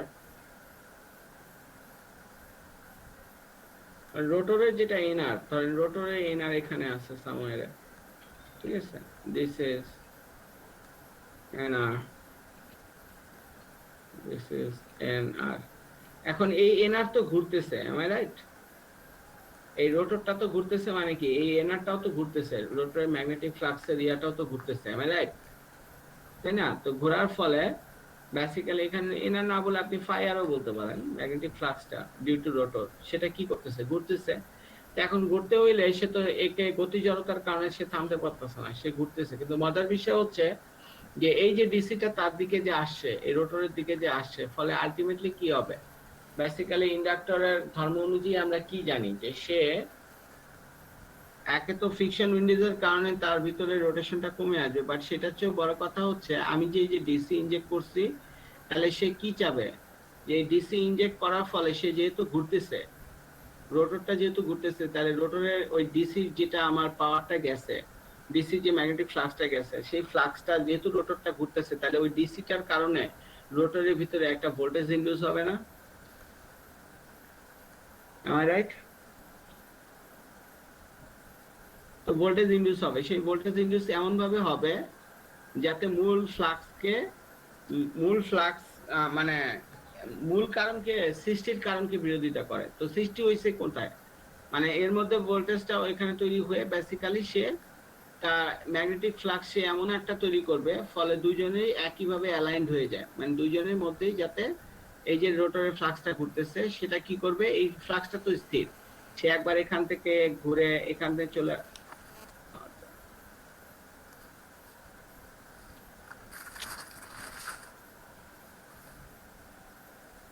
হ্যাঁ এখন মনে করেন ধরেন কারণ এখানে আছে, এরপরে সে চলে আসলো এখানে, এরপরে চলে আসলো এখানে, এরপরে চলে আসলো এখানে, এরপরে চলে আসলো, মানে যেহেতু ঘুরতেছে রোটরেরটা, রোটর ঘুরতেছে, তো যেহেতু সে একটা স্থির অবস্থায় ফ্লাক্সের স্ট্যাটরের একটা স্ট্যাটিক একটা ফ্লাক্স নির্দিষ্ট মানে সে পাচ্ছে, এবং নির্দিষ্ট মান নাই, মানটা আস্তে আস্তে ছোট হয়ে আসবে যত রোটরটা ঘোরা কমাই দিবে, কিন্তু এইদিকেই যে পাচ্ছে, তো পাওয়ার ফলে সে আলটিমেটলি কি হবে, সে বেসিক্যালি তার টেন্ডেন্সি কি, যে এই স্ট্যাটরের ফ্লাক্স আর তার নিজের ফ্লাক্সের মধ্যে যাতে কোনো আপেক্ষিক গতি না থাকে, এম আই রাইট? সৃষ্টি হয়েছে তার কারণকে বিরোধিতা করে, তো যে তাহলে এই যে ফ্লাক্সটা তৈরি হয়েছে, এর কারণে রোটরের ভিতরে যে ভোল্টেজ তৈরি হয়েছে, সেই ভোল্টেজটা এমনভাবে তৈরি হবে তাহলে যাতে করে এই ফ্লাক্স আর রোটরের ওই ইনডিউস ভোল্টেজের কারণে যে ফ্লাক্স, তার মধ্যে কোনো আপেক্ষিক গতি যাতে না থাকে। এই তো আলটিমেটলি এটা যেহেতু স্ট্যান্ড স্টিল অবস্থায় আছে, ভায়োলেট কালার বা পার্পল কালার অথবা বেগুনি কালার দিয়ে দেখাইছি, তো এখন ব্ল্যাক কালার দিয়ে দেখায় যে রোটরের ফ্লাক্সটাও একটা পর্যায়ে এই লাল ফ্লাক্সের বরাবর গিয়ে থেমে যাবে। আমি কি কথা বুঝতে পারছি? কথা কি বুঝতে পারছি? এই লালটা আর রোটরটা থেমে যাবে, ঠিক আছে? থেমে যেতে বাধ্য হবে, বিকজ বেসিক্যালি কোন প্রিন্সিপালে, কারণ সে চায় না তাদের দুজনের মধ্যে কোনো আপেক্ষিক গতি থাকুক, কারণ আপেক্ষিক গতি থাকলেই আলটিমেটলি রোটরের কয়েলের মধ্যে ভোল্টেজ ইনডিউস হবে, এবং সে ভোল্টেজ ইনডিউস করবে এমন ভাবে যাতে মূল কারণকে বিরোধিতা করে। তো এর আগে মোটর ঘোরার সময়, ঘোরার যে প্রিন্সিপাল প্রথম দিকে যখন পড়াইছি যে ইন্ডাকশন মোটর স্টার্টিং এর মেথড, স্টার্টিং কিভাবে হয়, তো সেখানে কি ছিল, ঘূর্ণনশীল ফ্লাক্সকে ফলো করবার জন্যই তো সে নিজেও ঘোরা শুরু করছিল, তাই না? এখন ঘূর্ণনশীল ফ্লাক্সের বদলে আছে একটা স্থির ফ্লাক্স, তাহলে স্থির ফ্লাক্সকে তাহলে স্থির নিজে তো ঘুরতে আছে, এখন উল্টা নিজে ঘুরতে আছে, তাহলে স্থির ফ্লাক্সকে আর তার মধ্যে যেহেতু যাতে কোনো আপেক্ষিক গতি না থাকে সেজন্য সে নিজেও স্থির হয়ে যাবে বা যাওয়ার চেষ্টা করবে, তো চেষ্টা করতে করতে একসময় স্থির হয়ে যাবে। কথা কি বুঝতে পারছি? আর এই যে একটা রেজিস্ট্যান্স লাগানো হয়েছে, আপনি চিন্তা করতে পারেন স্যার এই রেজিস্ট্যান্সটা লাগানো মানে কি? এই রেজিস্ট্যান্সটা হচ্ছে গিয়ে এই রেজিস্ট্যান্সের ভিতরে একটা লস হবে, আই স্কয়ার আর লস। এখানে যে পাওয়ারটা, মানে রোটরের মেকানিক্যাল পাওয়ারটাই তো এখানে বেসিক্যালি, তাই না, এনার্জির নিত্যতা সূত্র অনুযায়ী। সো এই আই স্কয়ার আর যে লসটা, সেই আই স্কয়ার আর লসটার কারণে বেসিক্যালি রোটরের পাওয়ারটাই, মেকানিক্যাল পাওয়ারটাই বেসিক্যালি ইলেকট্রিক্যাল পাওয়ার আকারে এখানে ডিসিপেট হয়ে যাবে অথবা হারিয়ে যাওয়া শুরু করবে। কথা কি বুঝতে পারছি স্যার? স্যার কথা বুঝে গেছে? আমার কথা মনে হয় অনেকে বুঝে নাই sir. So capacitor breaking method পড়ে নিন স্যার, এটাও ইম্পর্টেন্ট। আর এখানে টেস্ট দেওয়া আছে, এই তিনটা টেস্ট আছে, ডিসি টেস্ট আছে, তারপরে ব্লক রোটর টেস্ট আছে, হ্যাঁ ব্লক রোটর টেস্ট আছে, আর একটা আছে হচ্ছে গিয়ে তার, সেই টেস্টটার নাম হচ্ছে গিয়ে কোথায় গেল, নো লোড টেস্ট। হ্যাঁ তিনটা টেস্ট আর কি, ঠিক আছে? মানে ডিসি টেস্ট, আর ডিসি টেস্টের মাধ্যমে আমরা বেসিক্যালি স্ট্যাটরের রেজিস্ট্যান্স, এই সার্কিটের বেসিক্যালি এই সার্কিটের বিভিন্ন প্যারামিটার নির্ধারণ করাই হচ্ছে কি আমাদের কাজ। ইন্ডাক্টর গুলোতে ডিসি দিলে কি হয়, তারা শর্ট হয়ে যায়, এম আই রাইট? তাহলে শর্ট হয়ে গেলে থাকবে কি, শুধুমাত্র স্ট্যাটর সার্কিটের আমার রেজিস্ট্যান্স গুলো। সো আলটিমেটলি আমার স্ট্যাটর সার্কিটের রেজিস্ট্যান্স গুলো আমি পেয়ে যাব, ঠিক আছে? তো পেয়ে গেলে পরে এরপর আমরা যখন ইসে কি বলে, এটা ডিসি সার্কিটের মাধ্যমে আমরা এই জিনিসগুলো বের করতে পারবো। এখানে কানেকশন ডিসি, এটা ডিসি টেস্ট, সরি এটা ব্লক রোটর টেস্ট, ডিসি টেস্টটা কোথায়, এই ডিসি টেস্ট। ডিসি টেস্টের ক্ষেত্রে এখানে আমি বেসিক্যালি এখানে অ্যাডজাস্টেবল ডিসি সোর্স দেওয়া হয়েছে, ঠিক আছে? অ্যাডজাস্টেবল ডিসি সোর্স হচ্ছে এখানে ফ্রিকোয়েন্সিটাও অ্যাডজাস্ট করতে হবে, ঠিক আছে? আর এমন ভাবে যাব যাতে রেটেড কারেন্ট পরিমাণ সেটা ইয়া না করে। তো এটা ইকুয়েশনটা আপনারা একটু পড়েন, তাহলে এখানে পড়লে পরে বেসিক্যালি স্ট্যাটর এটা সার্কিটটা তো স্টারে দেওয়া আছে, তো আলটিমেটলি আমরা এখানে এই স্ট্যাটর রেজিস্ট্যান্সটা পেয়ে যাব। Okay fine. সো এরপরে হচ্ছে কি ইন্ডাকশন, এটা হচ্ছে ব্লক রোটর টেস্ট, মানে রোটরটা ব্লক করে আমরা করব। তো রোটর ব্লক থাকলে তার ইন্ডাকটেন্সটা অনেক হাই থাকে রেজিস্ট্যান্সের তুলনায়, সো আলটিমেটলি ব্লক রোটার টেস্টের ক্ষেত্রে আমরা এই x1 x2 এবং r2 এগুলো মান বের করব। তো এখন সেটা বের করতে গেলে এখানে ইকুয়েশন গুলো আমরা যেটা পাবো, এখানে r2 ইকুয়াল টু কত, ব্লক রোটারের রেজিস্ট্যান্স থেকে r1 তো আমরা প্রথমেই এসে কি বলে ডিসি টেস্ট থেকে পেয়ে গেছি। সো ব্লক রোটার থেকে ওটা বাদ দিলে আমি r2 টা পেয়ে যাব খুব সহজেই। এবং এই আর এখানে মনে করেন ZBR দেওয়া আছে, তাহলে আলটিমেটলি ZBR মানে কত, বেসিক্যালি ZBR এখানে আপনারা যেটা পাইছেন V/I, বেসিক্যালি আপনি এখান থেকে টেস্টের থেকে VRI গুলো পাবেন, হ্যাঁ, ভোল্টেজ এবং কারেন্ট গুলো পাবেন ইন্টাররিলেশন। তো এর মাধ্যমে আপনারা ইম্পিডেন্স মানে কি, ইম্পিডেন্স মানে হচ্ছে গিয়ে এদের বর্গ, impedance square equal to resistance square plus reactance square. কেন সেটা তো বুঝেনি, কারণ একজন আরেকজনের সঙ্গে লম্ব এবং অতিভুজটাই হচ্ছে গিয়ে তাদের ইস্যু। তো ওখান থেকে এটা আসলে পরে আপনারা এটা পাবেন। এখন কথা হচ্ছে আপনি যদি 15 এখানে 15 লেখা, তো 15টা কেন লেখা আমি বলি। 15 হার্টজে এই টেস্টটা করছে, আপনি চাইলে 20 হার্টজেও করতে পারতেন। তো বেসিক্যালি যেটা করে যে রেটেড যে ফ্রিকোয়েন্সি আছে তার 25% রেটেড ফ্রিকোয়েন্সি নেওয়া হয়। তাহলে আপনি যদি ক্যালকুলেট করেন 60 এর 25% কত, 15, তাই না? 60 এর 25% কত, 4 ভাগের 1 ভাগ কত, 60 এর 4 ভাগের 1 ভাগ কত, 15 না, 4 15 60। তো আমরা যেহেতু বাংলাদেশে 60 হয় না, বাংলাদেশে হচ্ছে 50 হার্জ, সো আলটিমেটলি 50 4 ভাগের 1 ভাগ আমাকে নিতে হবে। তাহলে যে যে যত পাবো সেটার মাধ্যমে পরবর্তীতে ঐকিক নিয়মে করে নিব যে 15 হার্জে পাই এত, 1 হার্জে পাই কত, 60 হার্জে কত। কথা কি বুঝতে পারছি? তাহলে আপনি টোটালটা পেয়ে যাবেন, ঠিক আছে, ঐকিক নিয়মের মাধ্যমে। তো সেটা এখানে দেওয়া আছে ইম্পিডেন্সের, এখানে একটা টেবিল দেওয়া আছে। এই টেবিলটাও ইউজফুল বিকজ আপনি একটা মান জানলে আরেকটা বের করতে পারবেন, ঠিক আছে। আচ্ছা, এখানে class A, class B, class C, class D তাদের ক্ষেত্রে এবং রোটরের ক্ষেত্রে ব্লক রোটরের ভ্যালুগুলো দেওয়া আছে, ঠিক আছে। এটা basically NEMA design, basically national electric machinery and, পুরো অ্যাব্রিভিয়েশনটা আমার মনে পড়তেছে না, বাট এটা একটা ইউনিভার্সাল নেমা স্ট্যান্ডার্ড ফলো করার জন্য।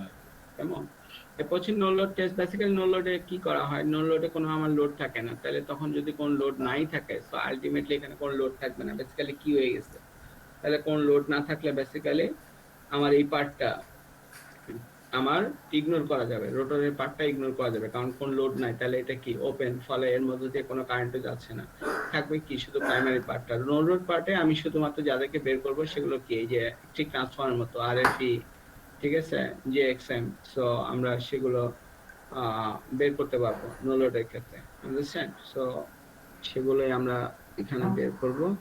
এই যে XM, value of XM we can determine, ঠিক আছে, ব্লক রোটরের ক্ষেত্রে।